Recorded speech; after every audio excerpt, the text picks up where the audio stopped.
2 Kings chapter 16. In the 17th year of Pekah son of Remaliah, Ahaz son of Jotham, king of Judah, began to reign. Ahaz was 20 years old when he became king, and he reigned in Jerusalem 16 years. Unlike David his father, he did not do what was right in the eyes of the Lord his God. He followed the ways of the kings of Israel, and even sacrificed his son in the fire, engaging in the detestable practices of the nations the Lord had driven out before the Israelites. He offered sacrifices and burned incense at the high places, on the hilltops, and under every spreading tree. Then Rezin, king of Aram, and Pekah son of Remaliah, king of Israel, marched up to fight against Jerusalem and besieged Ahaz, but they could not overpower him. At that time Rezin, king of Aram, recovered Elath for Aram by driving out the people of Judah. Edomites then moved into Elath and have lived there to this day.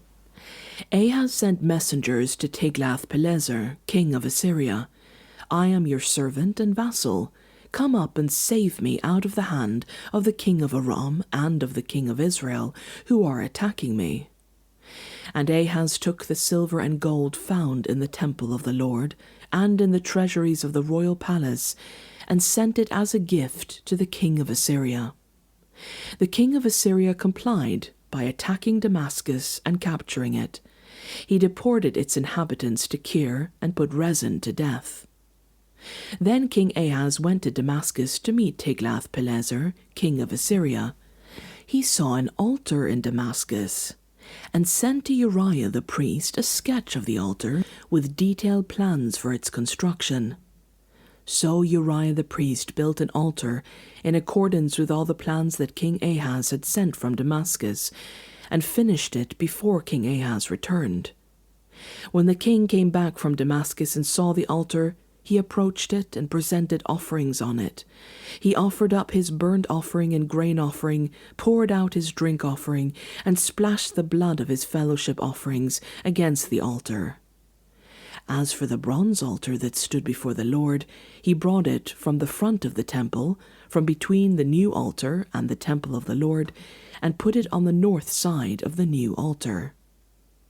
King Ahaz then gave this order to Uriah the priest: "On the large new altar, offer the morning burnt offering and evening grain offering, the king's burnt offering and his grain offering, and the burnt offering of all the people of the land, and their grain offering and their drink offering.